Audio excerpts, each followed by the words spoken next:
ഈ സീസണിലെ ചക്കേനെ നമുക്ക് വെറുതെ വിടണ്ട. ഒരു കിഡിൽ ഐറ്റമായിട്ടാണ് വന്നേക്കുന്നത്. ആവിയിൽ വേവിച്ചെടുക്കുന്ന നല്ല ഹെൽത്തി ആയിട്ടുള്ള ഒരു ചക്ക വിഭവമാണ് ഇന്ന് നമ്മളിവിടെ തയ്യാറാക്കിയെടുക്കുന്നത്. അപ്പൊ എല്ലാവരും ഉണ്ടാക്കി നോക്കണം. അപ്പൊ ചക്കയൊക്കെ കിട്ടുമ്പോൾ നല്ല പഴുത്ത ചക്ക ഉപയോഗിച്ചിട്ട് ചെയ്തെടുക്കാൻ പറ്റിയ ഒരു കിഡിലൻ ഐറ്റം തന്നെയാണ്. നമുക്ക് എങ്ങനെയാണ് ചെയ്തെടുക്കുന്നത് നോക്കാം.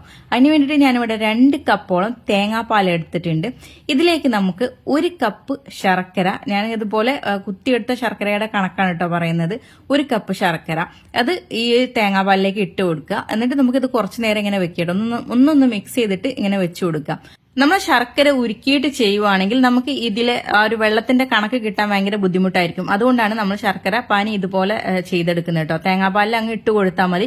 കുറച്ച് കഴിയുമ്പോൾ താനെ അങ്ങ് ഉരുകി വന്നോളും. എന്നിട്ട് ഈ ഉരുകി വന്ന ഈ ഒരു ശർക്കരയും തേങ്ങയുടെ ആ മിക്സ് ഉണ്ട്, തേങ്ങാപ്പാലിന്റെ മിക്സ്, അത് നമുക്കൊന്ന് അരിച്ചെടുക്കും കൂടെ ചെയ്ത് കേട്ടോ. എന്നിട്ട് ഈ അരിച്ചെടുത്ത ഈ ഒരു മിക്സിലേക്ക് 1 ടീസ്പൂൺ ഏലക്കാപ്പൊടി ചേർത്ത് കൊടുക്കും. ഇനി നമുക്കിതിലേക്ക് 1 കപ്പ് അരിപ്പൊടി ചേർത്ത് കൊടുക്കാം. ഏത് അരിപ്പൊടി നിങ്ങൾക്ക് ഉപയോഗിക്കാം, പുട്ടുപൊടി എടുക്കണ്ടെന്ന് മാത്രം. പിന്നെ ഇതിലേക്ക് 1/4 ടീസ്പൂണ് ഉപ്പ് ചേർത്ത് കൊടുക്കാം. ഇത് നന്നായിട്ട് നമ്മളിതൊന്ന് മിക്സ് ചെയ്ത് കൊടുത്തിട്ട് കട്ടയൊന്നും ഇല്ലാന്ന് ഉറപ്പ് വരുത്തണം കേട്ടോ. അതുകൊണ്ടല്ലോ ഇതുപോലെ കുറച്ച് ലൂസായിട്ടുള്ള ബാറ്റർ തന്നെ ആയിരിക്കും ഉണ്ടാവുക.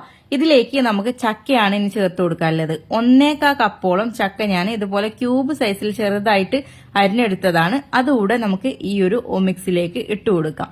ഇനി നമുക്കിതൊന്ന് നന്നായിട്ടൊന്ന് യോജിപ്പിച്ചെടുക്കാം. ഇതിലേക്ക് അവസാനമായിട്ട് 1/2 ടീസ്പൂൺ നെയ്യും കൂടെ ചേർത്ത് കൊടുക്കുന്നുണ്ട്. ഇത് തികച്ചും ഓപ്ഷണൽ ആണ് കേട്ടോ. ഈ നെയ്യിന്റെ ടേസ്റ്റ് വരാൻ വേണ്ടിയിട്ടാണ് ഇങ്ങനെ ചെയ്യുന്നത്. ഇത് വേണ്ടാന്നുള്ളവർക്ക് അത് ഒഴിവാക്കാം.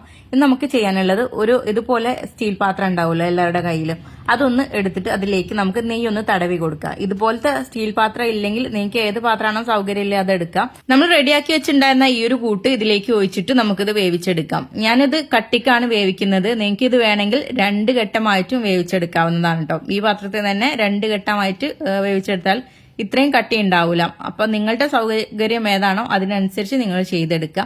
ഞാനിവിടെ ആവി പാത്രത്തിലാണ് ചെയ്യുന്നത്, ഇഡ്ഡലി പാത്രത്തില്. അതിലേക്ക് വെച്ച് കൊടുക്കുക. എന്നിട്ട് നമുക്ക് മൂടി വെച്ചിട്ട് വേണം ഇതൊന്ന് വേവിച്ചെടുക്കാനായിട്ട്. ഏകദേശം 20 മിനിറ്റോളം വേണം ഇതൊന്ന് വെന്ത് കിട്ടാനായിട്ട്. 20 മിനിറ്റ് കഴിഞ്ഞ് നമ്മൾ തുറന്നു നോക്കുന്ന സമയത്ത് ഒരു ടൂത്ത് പിക്കോ എന്തെങ്കിലും വെച്ചിട്ട് നമ്മളൊന്ന് കുത്തി നോക്കുക. കുത്തി നോക്കുമ്പോൾ അതിൽ പറ്റി പിടിച്ചിട്ടില്ലേല് ഇത് വെന്തെന്നർത്ഥം. അങ്ങനെ പറ്റി പിടിക്കുന്നുണ്ടെങ്കിൽ നിങ്ങൾ കുറച്ചുകൂടെ ടൈം കൊടുത്തിട്ട് വേണം കേട്ടോ വേവിച്ചെടുക്കാനായിട്ട്. അപ്പൊ ഇതിവിടെ റെഡി ആയിട്ടുണ്ട്. റെഡി ആയതിനു ശേഷം നമ്മൾ ജസ്റ്റ് ഒന്ന് തണുത്തതിന് ശേഷം വേണം കേട്ടോ ഇത് എടുക്കാനായിട്ട്. നല്ല ചൂടിൽ എടുക്കുമ്പോൾ ഇത് പൊട്ടി പോരാനുള്ള ചാൻസ് ഉണ്ട്. അപ്പൊ തണുത്തതിന് ശേഷം നമ്മൾ ജസ്റ്റ് സൈഡ് ഭാഗമൊക്കെ ഒന്ന് വിട്ടിച്ചു കൊടുത്തിട്ട് വേണം നമ്മളിത് എടുക്കാനായിട്ട്. അപ്പം ഈ സീസണിൽ നിങ്ങൾക്ക് ചക്ക കിട്ടുവാണെങ്കിൽ ഈ രീതിക്കൊന്ന് നിങ്ങൾ തയ്യാറാക്കി നോക്കുക. എല്ലാവർക്കും ഇഷ്ടപ്പെടുന്ന ഒരു ടേസ്റ്റ് തന്നെയായിരിക്കും. പിന്നെ അതുപോലെ ഇതിലെ എല്ലാ ചേരുവകളും നമുക്ക് വീട്ടിൽ എപ്പോഴും കിട്ടുന്ന ഒരു സംഗതിയാണ്. അപ്പൊ ചക്ക സീസൺ വരുമ്പോൾ എല്ലാവരും ഉണ്ടാക്കി നോക്കുക. വീഡിയോ ഇഷ്ടപ്പെട്ട ലൈക്ക് ചെയ്യാൻ മറക്കണ്ട, ഷെയർ ചെയ്യാൻ മറക്കണ്ട. അപ്പൊ എല്ലാവർക്കും താങ്ക്സ് ഫോർ വാച്ചിങ്.